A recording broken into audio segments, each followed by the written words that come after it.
Carroll, bringing it forward. Thompson's making the run. Carroll hangs on to it though. Still Davy Carroll. Could go all the way here. Oh, what a goal!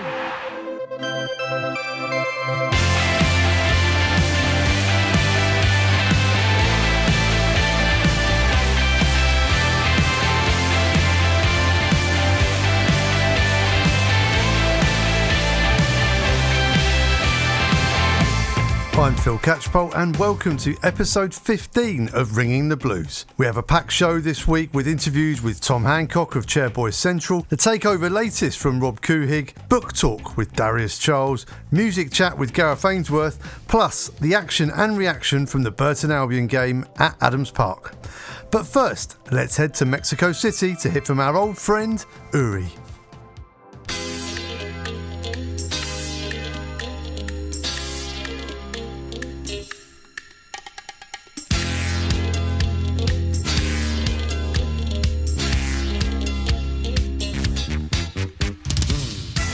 Mis amigos, we are ringing the blues from Mexico. My amigos call me Uri. And these are the results for League 1. Accrington Stanley 4, Portsmouth 1.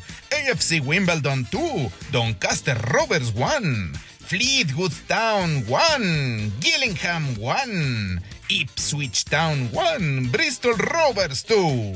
Lincoln City 1, Tranmere Rovers 0. Milton Keynes Dons 1, Oxford United 0. Peterborough United 1, Bolton Wanderers 0. Shrewsbury Town 2, Coventry City 1. Southend United 2, Rotherham United 2. Sunderland 1, Blackpool 1. Wycombe Wanderers 2, Burton Albion 0. Oh my God.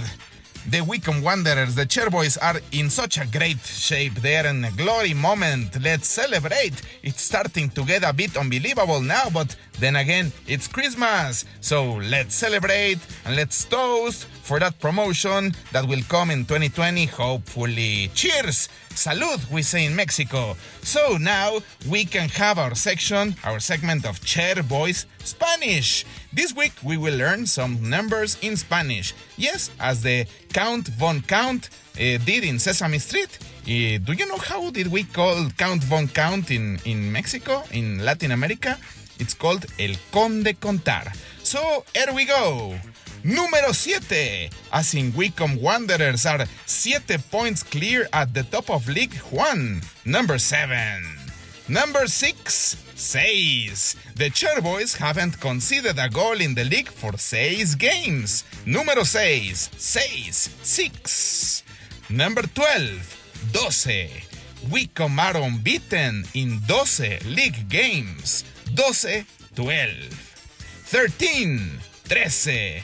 The Chairboys are unbeaten in 13 league games at Adams Park. 13-13. And finally, one last number. 3. Number 3. As in Oxford United, only have 3 sides to their stadium. Number 3. Número 3. That's how we count on Ringing the Blues. I was forgetting this, and it is really important. You know, last Saturday, while Phil Catchpole attended the match against Burton Albion, he was given a Christmas card by a Wycombe Wanderers fan who listens to Ringing the Blues. The fan's name is Daniel Barrett, and he sent season greetings to me, to Uri. Thank you, Daniel Barrett. I love you so much. In Mexico, we say, ¡Feliz Navidad! ¡Feliz Navidad! Adiós! Wycombe were finally back in action at home against Burton Albion after a 2.5 week break. Would the momentum be lost though? Not according to Gareth Ainsworth, who was also the manager of the month in League One, alongside Joe Jacobson, player of the month for November in League One also. Would the curse be a problem? I spoke to Gareth before the game to find out. Yeah, really nice feeling. I had 3 League 2 ones over the period we were in that division, and they were, really proud moments to receive them and be recognised. And League One was one I was after, and but I keep saying the word "I" there. Not a chance. It's we totally here, and the staff and the players and the fans and everyone are connected with the club. They all deserve a piece of that. It was a great month, a really good month. With some tough games. I didn't even realise we hadn't conceded a goal, which when I found that out, I was over the moon. And some fantastic footballing performances, and needing to win games when we needed to, the way we did. So, no, I'm really, really proud of everyone here, and thank you to everyone who's contributed to that, because it's nice to be recognised. And as I say, it's the club that's been recognised, although the manager usually gets the plaudits. So, thank you. I know you tell me you're not superstitious, but the curse of manager of the month exists. Does that worry you? Nah, not at all. I'm going to embrace it, and that's something that we are here. I think when we got promoted from League Two that season, I think we won a couple of manager of the months that year. So, we had a fantastic year. We kept motoring on and pushing on, and so, yeah, nothing of the sort. I'm not going to say I'm not a superstitious guy. Of course, I've got my odd little rituals and things, but manager of the month has never really been one for me, and it's awesome to receive it. So, just the business as usual on Saturday, and it's been a long break, so that's something we need to address and make sure we're firing at the start of the game. Jacobson, left-footed, in it comes, floats over the penalty area, flicked on, off a ball in space on the edge of the area. Oh, it's a goal for Wycombe Wanderers! David Wheeler with the opener for Wycombe, nicely done, and that will calm one or two nervous feelings. That goal and the fact that Ipswich are 2 down at Portman Road is a nice early Christmas present. Akinfenwa got 2 men on and tries to turn. Wheeler backing him up, chips it forward. Oh, nice play here. Wycombe into the penalty area. The goal is on the cards from Matt Bloomfield. Mr. Wycombe got the ricochet. Wycombe 2, Albion 0, and the man who puts Wycombe at the top of the table for Christmas is none other than the club captain, Matt Bloomfield. Well, Gareth, whatever happens, you'll be top on Christmas Day. That's a big milestone in the season. Yeah, which is phenomenal. So that group of boys in that dressing room downstairs, they deserve all the plaudits they get. Superb bunch of boys. I don't want them getting too carried away, because that's not us. That's not what we are. We are humble. We try to do it the right way. We didn't play brilliantly today. We played better, but to win 2-0, I thought was a professional performance. A lot of respect for Nigel Clough, and I'm sure many people have. He's a fantastic manager, and how he kept Burton in the Championship, he deserves, manager of the year for me on that. But we knew what their weaknesses were, and we tried to make them play to their weaknesses, and I thought we did quite well in the first half. Second half, a little bit scrappy. I don't think we've had too many shots on goal again, which is a testament to the back four. A couple of changes with Gapey and Grimmer being out of the team, which I thought would really hurt us, and it does hurt us, but Sido and Namdi have come and done a great job. Changed the shape in the second half because Burton changed theirs, and I thought then we probably got to grips more. We had a few more chances on the break, and really, really proud of where we are in the league. It's fantastic at the moment.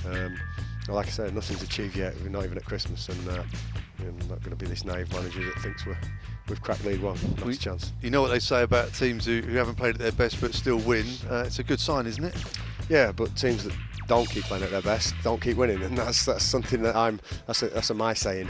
So I'll make sure we're not going to be underperforming, because a couple of stray passes, didn't really exploit the spacing behind in the first half like I wanted to, but second half I thought we did a lot better, and really kept Burton to sort of some good football in front of us, but never really penetrated us, and that was something we worked on in training all week. We spoke in the week about the length of the break between the last game and today, and that would surely have contributed to a little bit of rustiness, perhaps? I think you're totally right. The training's been really good, Phil, actually. The boys have come back, and me and Dobbo have said, wow, they look energetic, they look fresh.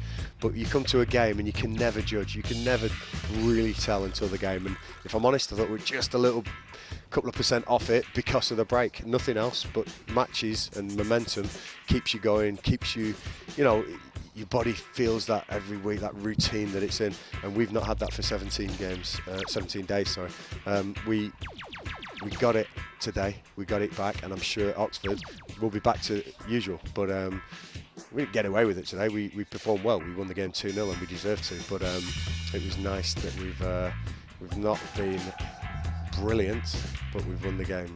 We've been good and won the game, and that's good enough for me. Those injuries to Dominic Gape and Jack Grimmer, are they long-termers, or will you have them back for the busy festive period? I think the change of pitches, we've come back and the training ground's really heavy, and the pitches are really heavy here. We've it's been a tough summer, a lot of rain, and so those contribute to the lads getting tired, heavy legs. We may have to have a look at training loads and adjust them accordingly. But no, they'll be back very soon. I think both could contention next week. Fred's the only one. I think we could have a new signing in January in him. So really looking forward to attacking this Christmas period though. So Wycombe won number 1 in the league on Christmas Day. That's half the job for you, because we need to go and download the single, don't we? Don't even go there. If you can please download the single and give me a chance at number 1. Listen, you know which one I'd have took. I said it. I was on record saying I'd rather be number 1 in the table, and unfortunately I'll probably have to suffer the single. Not doing great, but number 1 in League One at Christmas is really special. And like I say, Merry Christmas to everyone. Hopefully we can keep going with this. So, the Brewers drooped to Adams Park. Here's what the Burton Albion fans made of the game. James. Clough out. I've had enough. Same old week after week after week after week. Craig 1. Wycombe, top of the league. Wow, Burton have been passing around them with ease all afternoon. And yet they've scored 2. Every time we put a cross in, there's at least 3 defenders to clear the danger. Both their goals completely against the run of play. Brewers Tony. Once again, Albion have lots of possession in the middle without looking like scoring. Wycombe remind me of the Brewers in the 14-15 and 15-16 seasons. Tough to break down and good enough to take a chance or two, and that equals success. Optimistic Brewer. So, for all the huff and puff, we just don't have enough when it counts. Fair play to Wycombe. They are effective, but if that's the top team, then the standard is poor. Schinker. Another game where we have the lion's share but can't finish. Someone needs to start being selfish and having pot shots or nicking in at the last. It's so frustrating. Brian Watson. Answers are a must. Why was our best player playing wide left? Why was our smallest player playing up front by himself against 2 monsters? Why was our immobile striker playing as playmaker? I assume these are questions that won't be put to Nigel Clough. The club's going nowhere. Brad 1998. It's a good job there's plenty of games over Christmas where we can all get pissed, because our football is utter shit. Rob Couhig was back in the Chair Metropolis last week to move the takeover deal along. I caught up with him at Adams Park before the Burton game on Saturday. Rob, welcome back to Adams Park. It's been a long time for all of us, but it's good to see you here in what I can only describe as a very snazzy, very British hat. I didn't buy it for this occasion, but when you are follically challenged, Phil, a good hat is essential in British weather. Well, I can definitely verify that as a man with a similar hairline to yourself. You've been at the EFL this week. Yes. That's all about the takeover. What's the latest for the Wycombe fans? Trevor and I drove up on Thursday, went up to Preston, had a great meeting with with the officials from the EFL. From everything they've told us, we're lined up, ready to go. We expect to get a preliminary letter of approval or a draft letter or something like that to the club in the next day or two. We will then know exactly what has to be done to fulfill it. The primary thing is, under the club's own charter, we can't close or complete until 14 days after that. So that'll start that clock ticking. Of course, it's the holiday season. Lawyers and accountants go on vacation until the first of the year. Missy and I will be back on the 27th with the expectation of doing the completion while we're here. Fantastic. So the EFL like you, they've approved you? Well, yeah, they we even got Missy approved. No, don't put that. I'm teasing, of course. Pete was the one we were worried about. Well, you had legitimate reason. No, they liked all of us, and they were very gracious. Look, they're under a lot of pressure these days. They have had a few things go upside down on them recently, and so I think they're dotting their I's and crossing their T's as you would expect them to. So you'll be here for Christmas as well, coming to the games over the festive period? We'll be here for the day after Christmas. We are traditionalists. We have a big party for my law firm at our house 2 days before Christmas. Then on Christmas Day, all of Missy's relatives descend on the home, as well as my two boys. So we've got to defend the home front. And then the next day we pack up and come here, and we'll be here for the 2 home games, and we'll stay here to try and complete the deal. And Wycombe Wanderers, we talk ahead of the Burton game. Don't talk about it. Whatever happens, Pete, today, they're going to be in the top 2 on Christmas Day. And for football fans, that's a big milestone. Well, it's huge. And I say don't talk about it because Gareth and I have an agreement. We're not talking about anything but the next game. We are, look, realistically, who would have thought we would be at 40 points as we sit here? The next 5 to 8 games obviously will tell a huge tale of how we're going to do this season. Not that I've looked ahead, but it's exciting, isn't it? You get in this football pattern brilliantly. We call it we take each game as it comes. That's what the managers will say. Every sport I've ever participated in, every manager has said the same thing, and all of them have a tendency to look down the schedule. Phew, the EFL like the Couhigs. Well, keep listening. There's still to come this week. We find out more about Chairboys Central, plus I chat to bookworm Darius Charles. But now it's time for something completely different. Gareth Ainsworth, Manager of the Month, Rockstar. Single out last week as well, and we had the first play on BBC Three Counties on the Andy Collins Breakfast Show. Here's what happened. Across beds, hearts and bucks. This is BBC Three Counties Radio. Now, it's not often that this station gets an exclusive first play of a new single, but today I have a treat for you. Wycombe Wanderers manager Gareth Ainsworth is releasing his very own single. It's called The Wanderer, and it sounds something like this.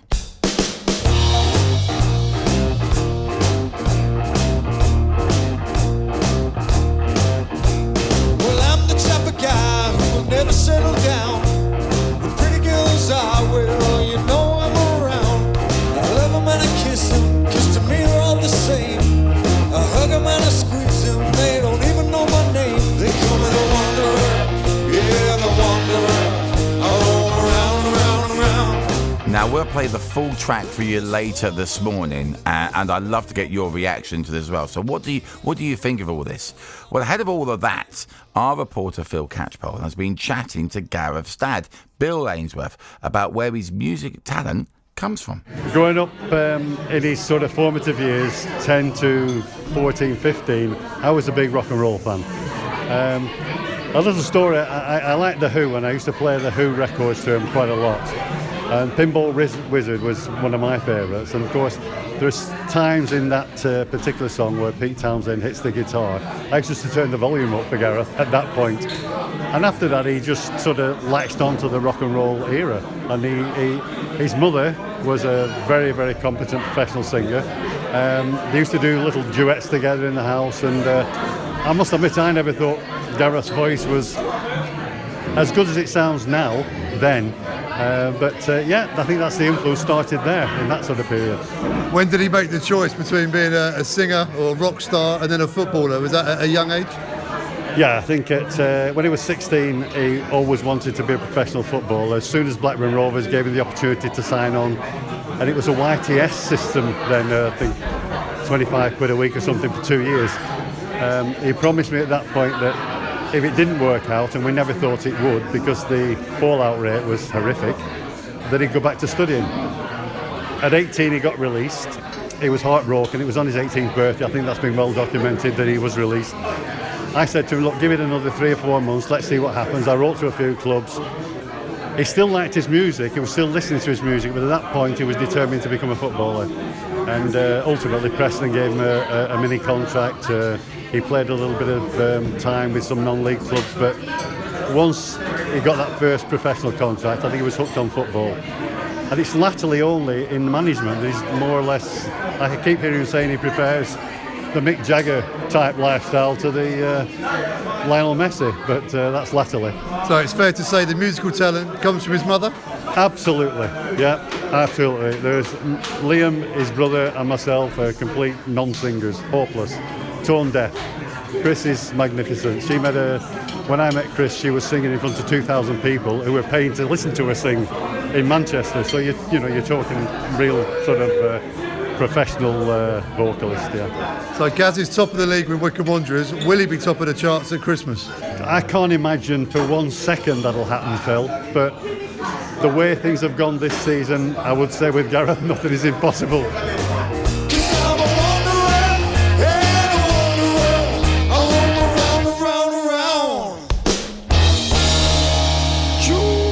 Well, let's talk to the main man himself. He's on the line. Good morning to you, Gareth.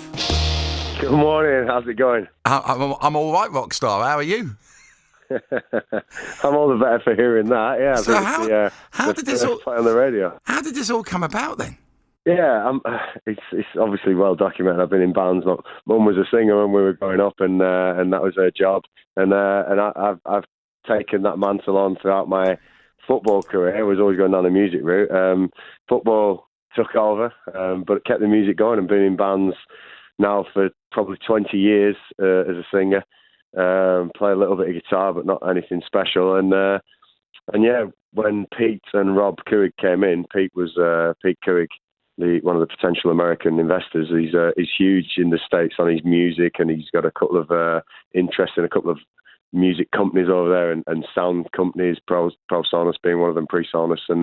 And he said, do you want to record The Wanderer? And well, he didn't say, do you want to? He said, I think it'd be a great idea if you record The Wanderer. And he didn't have to ask me twice. I was, right, this is it, yeah, let's do it. And one Sunday afternoon, we went through the whole thing with studio engineers, recording the equipment, the full shebang, and I'm pretty pleased with the result. And yeah, Pete's played a big part in that. No, I know we've billed it as your single, but this is from your band too. Give them a shout out. Who else is in the band with you? Yeah, Lee Van Sargent, lead guitarist, has been with me for a while. Ron Campbell, an American bass guitarist, and Chokey Harrison, the drummer. You know, that's the Cold Blooded Hearts, and that's the single we've got out. Obviously, The Wanderer, a classic from Dion back in the day, but I think we do it some justice. So yeah, really pleased, and like I say, it's special moments here on the radio. Well, listen, our reporter Justin Dealey has been out on the streets of Wycombe this morning to get some reviews. Just stay with us. Oh, no. Oh, yeah. Don't worry, I'm sure it's going to be good. Good morning to you, Justin. Please tell me the people have been kind. Well, as a Luton Town fan, this is a career high to be on the streets of Wycombe playing Gareth Ainsworth's new single. But to be fair, as I said to you earlier on, as a bit of a music nut myself, I think it's a great version of a classic song. And the reaction this morning has been pretty good. Here's what people had to say. So, Gail, first of all, the season ticket holder, you are going to be slightly biased, but you've heard the single again this morning. What do you make of it? I really enjoy it. Nice rock and roll number. You can have a good old dance to it. It is a very good song. Now, Gareth Ainsworth, you love him. This is your chance to tell him what he means to you, because he will be listening to this. What would you like to say to him, Gail? We just love you, Gareth. What you've done for our club is amazing. You really have. We don't know how you've done it, but you're brilliant, and we love you very much. Tell him to get a haircut. No, we like his haircut. it brings out the rock and roll image in him. We like it. Danny, you've got a magnificent beard, lots of earrings, you're a rocker, your favourite band of all time is Led Zeppelin. This is going to be slightly awkward, but what do you make of the new single from Gareth Ainsworth? Can you score it out of 10? Probably between 6 and 7. Okay, Justin, we'll come back to you in a minute. That's not bad, Gareth. Some good reviews there. Yeah, I'm happy. I'm happy with a 6 or 7 from that. And so I'm pleased with that one. But really, really proud. And one of the nice sort of choking up moments there was Gail talking about what we've done at the club, and they've played a huge part in it. The fans as well. It's awesome to be involved with Wycombe at the moment. So all good. Thank you. This is the thing, right? Okay, so I'm a Watford fan, and Elton John did a concert at Vicarage Road, which was amazing. Is this going to be looming now at Wycombe Wanderers? Are you going to be doing a concert? Just give me the opportunity and we'll be there. Get in there. We've got plenty of stuff. We've got plenty of our own stuff. And we can rock some covers, and I can chuck a Zeppelin one in as well for the guy in the beard. I forgot his name, but he can make an appearance for that. We're building on the playlist already. I have tried to text Chris Kamara, who's a friend of the show, because obviously he's got his album out, but he hasn't replied. He might be worried here. You know what I mean? We're obviously in competition, aren't we, for the month of December? And and I know Chris. I've actually played against Chris in one of my first ever games down at Cambridge United. He was at Bristol City, I think it was. And what a great character to have in the game. And like I say, it's awesome to have it played on the radio, to have it out there, and let's see how it does. But really, really proud. Okay. Where can people get it, Gav? Where can people buy it? Yeah, it's on download, so unfortunately there's no pressed vinyl out at the moment. We didn't get that far, but it's on a download. I'm hoping that'll come, by the way, because we have got a couple of tracks that we want to follow up with, but we'll see how it does. It's on all the usual download sites, whether it's your Apple, your Amazon, your plays on Spotify, whatever it is. But all and there'll be plenty of obscure sites that I don't know about that I'm sure it'll be on there to download as well. So yeah, please.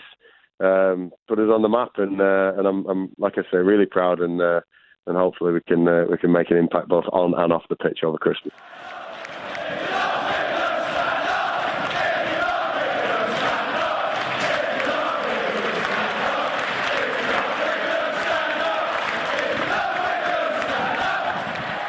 During the dark days of his injury troubles, Darius Charles turned to books to help him through the tough times. And now he's raising money to buy as many copies of the book, The Boy, the Mole, the Fox and Horse, so that he can donate them to people who can also be helped by reading. I asked him, why this book?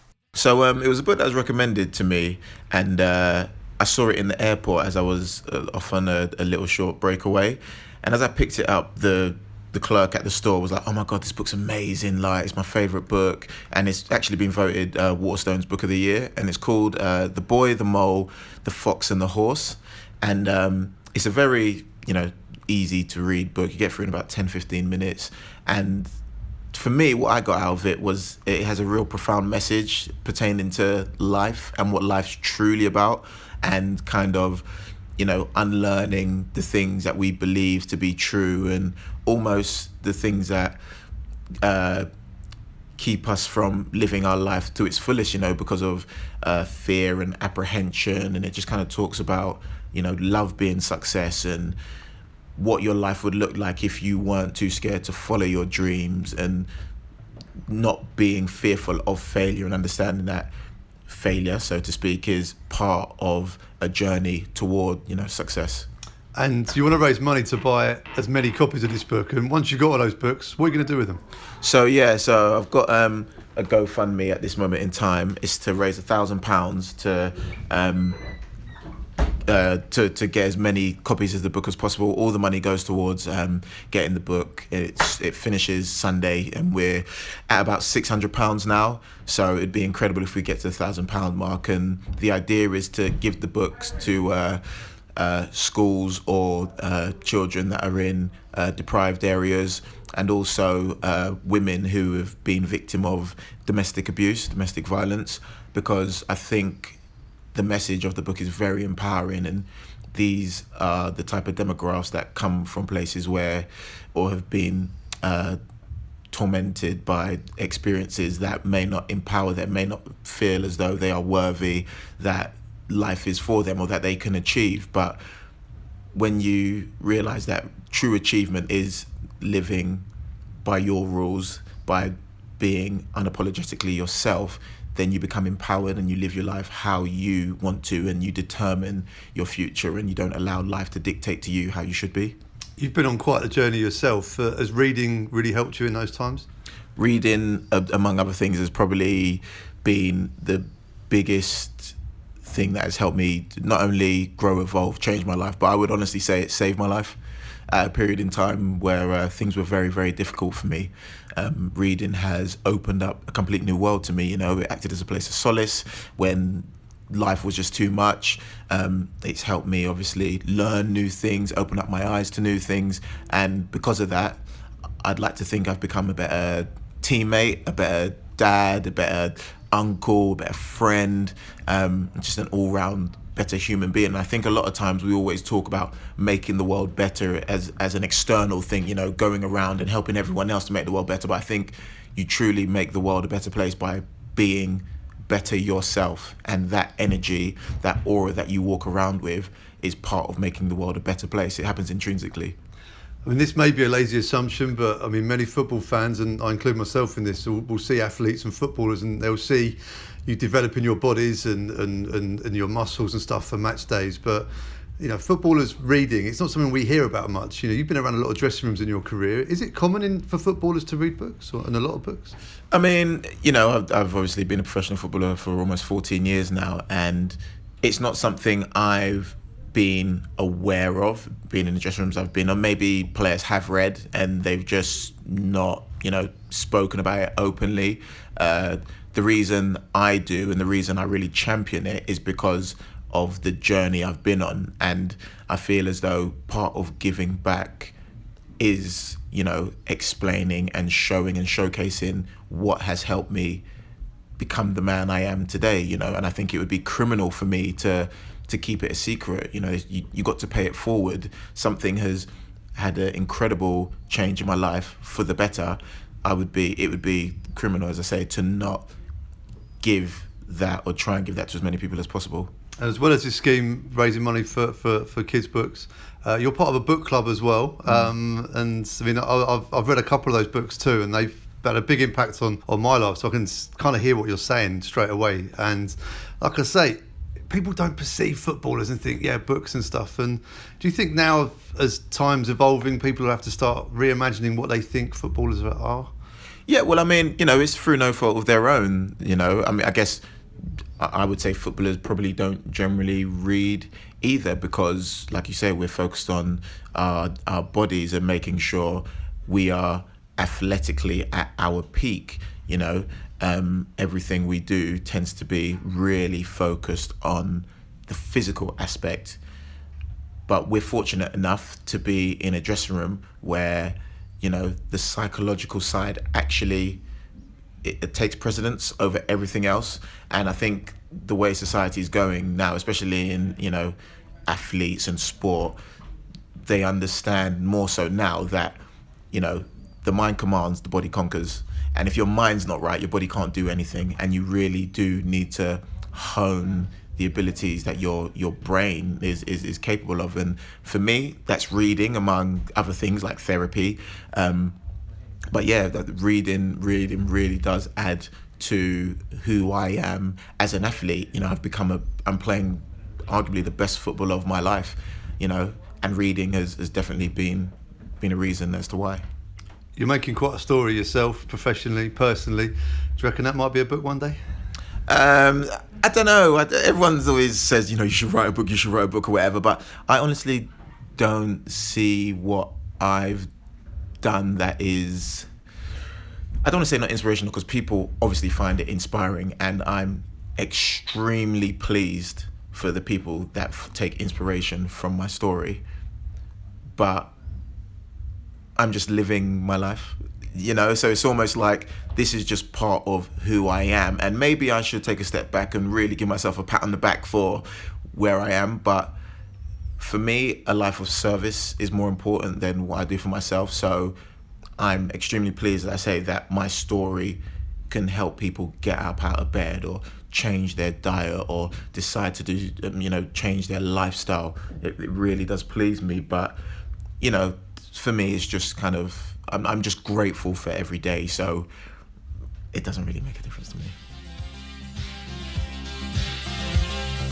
You'll be pleased to hear that Darius has now reached his target and he continues to inspire us all. Thanks to our next guest, you can also read independent, detailed analysis, previews and interviews all about Wycombe Wanderers on the internet. Tom Hancock is the brains and driving force behind Chairboys Central, and I asked him why it's important to have independent coverage of Wycombe Wanderers alongside the excellent media output by the club. Within reason, I can say what I want, which, the official club line can't do. I'm not going slagging off players or anything, but I can be a bit more brutal, for want of a better word. But I like to think I'm just more partisan than anything and see it through a fan's eye, but a analytical fan's eye maybe is the best way to put it. From a commentary perspective, I love your previews because you unearth areas and angles that I perhaps wouldn't have been able to read about in my preparation, and it must take a lot of work for you. How long does it take to do each one?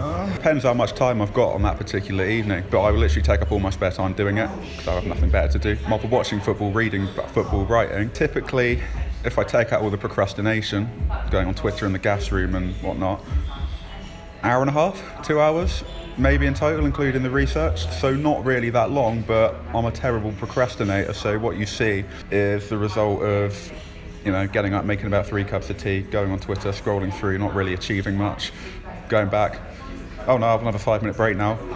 So I'm terrible at that. I could probably get more done, but I'm also really meticulous, so at the end, I'll faff about quite a lot, frankly, making sure everything's right, and then there's still typos. But yeah, time-wise, probably you're looking at a couple of hours per preview. The analysis can be quicker. If I've been at the game, as I usually am, then I don't have to go and watch it back. But we've got that facility now where we can watch the whole thing back, and if I really want to pick it apart, like I did with the Rotherham game, because I thought that was really interesting with the inverted trapezium and whatnot. Generally, it takes up all my free time, but I don't mind that because I enjoy doing it. With the football landscape now, and especially the digital landscape, more and more stuff is out there. Do you think football fans are now a little bit more open to like tactical analysis and in-depth discussion, and people are a little bit more knowledgeable now? It's certainly easier to become knowledgeable. I mean, there's a lot of stuff on Twitter, for example, people writing about it. Who Scored, the website I use for all my things, that's not a plug. Go and check it out because there's some great stuff on there for like the casual fan. They now have really detailed data on Championship, League 1, League 2. Definitely League 1 and League 2 they've only added this season, so that's been brilliant. But yeah, it's easier than ever. Whether that makes it easier to become more it's easier than ever to find that stuff. Whether it makes it easier to become more knowledgeable, I don't know. I suppose it probably does. I think you can teach yourself anything in a way if you read up, and I think it changes. For me, it's changed the way I focused on the game. I'm sort of watching the game, like I say, through a much more analytical lens now. I won't drink before a game, for example, because I know if I do, I can't then focus on it, and I like to be able to focus, and I think I get more out of it like that. And it's totally fine to watch it as a sort of casual observer, so to speak, and not go into all the numbers. And I think if you just look at a tweet on XG on Twitter and see some of the reactions that people give it, just to say a lot of people don't like it and don't think it has a place, but I think as long as you're not a zealot, as long as you're not completely dismissive, I think be open to it, I'd say. And if you don't like it and you don't like to follow the game that way, fair enough, but I definitely think it can enhance not your understanding so much, but your enjoyment. Give me a layman's description of what XG is. I mean, I'm 41 years old, watched football all of my life, predominantly without XG. I saw it appear on Match Today last season. What is it? It's really just a way of quantifying the quality of chances. It's like that phrase, we should have scored. And it's a way of looking back at what it's built on. So yeah, in basic terms, it is a way of quantifying the quality of a chance, which we wouldn't have had a few years ago. And it basically will look at X number of chances from the same position, etc. How many of them were scored? And it bases it's a probability really. Open goal, dead centre, keeper nowhere to be seen. That's going to be as close to 100%. So 1 XG as you're going to get. From a tight angle with several players in the way, it's going to be a lot lower. But yeah, really, in short, it's a way of quantifying the quality of chances. And say you had an XG of 0.5 but scored 3 goals in that game, you've been really efficient, and potentially got high quality finishers who were taking chances that most strikers wouldn't. What I've really enjoyed, especially after games, is almost your defence of Wycombe against the opinions of fans and publications connected to other clubs that we've tended to have beaten, and you do so using facts, which is quite entertaining. Yeah, destroying people with facts is quite funny, actually. Was it I think it was the Sunderland game, and anyone who's followed Wycombe and Sunderland's clashes over the last year or so will know what Sunderland fans think of us and probably every team in this division, because they're a bit big for it, bless them. Yeah, that was the game when Sunderland played more long balls than Wycombe. I just found that hilarious, and all I had to do was basically put Wycombe long balls, Sunderland long balls in a tweet, boom, and it kind of explodes. No Sunderland fans to be seen anywhere though. It's like they've been silenced. I'm going to regret this in January, aren't I? That raw emotion after a game, have you ever sort of formed an opinion and then gone and looked at the stats and gone, actually, the stats have proved me wrong here? Yeah, I mean, there's been games where I maybe haven't noticed Ryan Alsop having a particularly busy day, and then I go and look, I'm like, when did he make those 5 saves? That's probably because I'm so used to him having quiet days now, because those, the guys in front of him have been unbelievable. But yeah, it can happen. It can happen the other way as well, where I might, just looking at someone's performance sort of through the naked eye, I think it's easy to tell when someone's played well, but maybe it's harder to really sort of hone in on those individual things they've done. And tackles, for example, in midfield, you might not notice so much, but when you go back and look, I'm like, oh, we sort of made 6-7 tackles here that have probably had quite a big impact on breaking up the play at dangerous times. So it's about getting a balance. It's what you see through your eyes, and if you can support that with the stats, that's the best way to do it. I'd never go purely one way or the other. The big stats game for me this season was Rochdale away. Right, yeah. Wycombe won 3-0, the big stat. 29% possession, no corners. I've never seen stats like that with a scoreline like that. What was your take on that game? I knew we'd been out-possessed because they will do that to most teams in the league. But again, knowing us, it doesn't surprise me. Generally, possession is important to a team, but if you look at a side like, say, Stoke City under Tony Pulis, I mean, they did really well for several years in the Premier League. Okay, in part being physical, which we do too, and there's nothing wrong with that. There's a line between being physical and being Eschpausers, if I'm allowed to say that. But they would play for throws, Rory Delap, play for set pieces, do it that way, maximise what you have of the ball and don't worry about how much of it you have.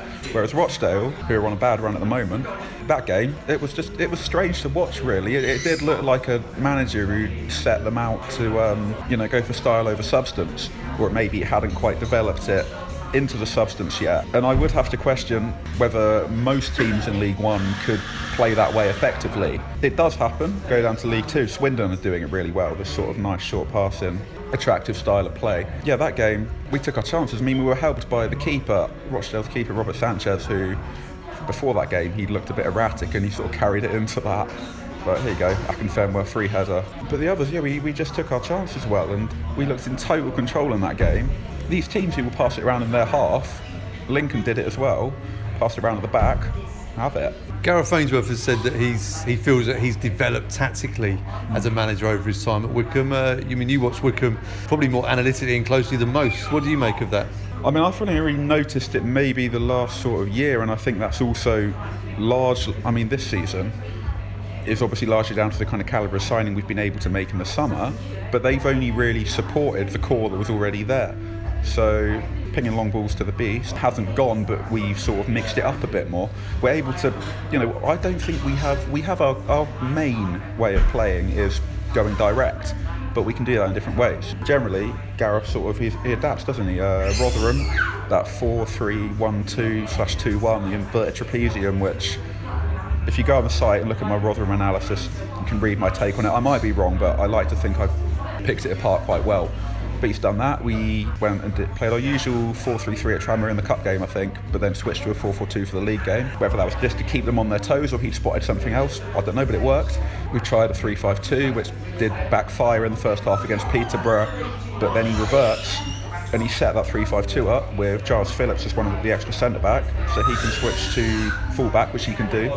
He always seems one step ahead, Gareth, and I think knows how to make the right subs as well. One of the things I love, especially after a Wycombe win, you can put your house on it. There'll be someone saying, well, it's effective, but I couldn't watch that every week. Now, I do watch it most weeks, as do you. It's a bizarre statement, isn't it?